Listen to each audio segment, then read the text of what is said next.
I'm an attorney. I'm based in Washington, D.C., focusing on international law, human rights, looking at armed conflict, atrocities, displaced persons.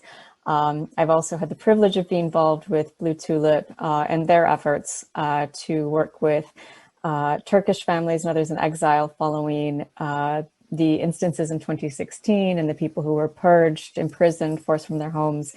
And I really hope that they'll be able to share more about what Blue Tulip does as well and how they've been able to help family and especially women and children throughout the United States and elsewhere. My name's Melissa Page Deutsch, and I am a speech language pathologist and a life coach with a special interest in how people can find their voice and communicate who they are very fully in this world.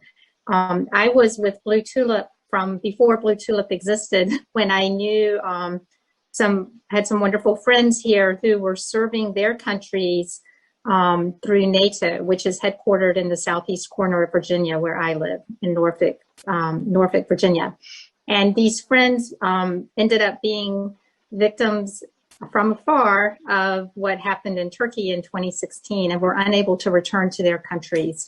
And they were stripped of their country, their everything. They were suddenly in this new country, the United States, immigrants themselves, not by choice.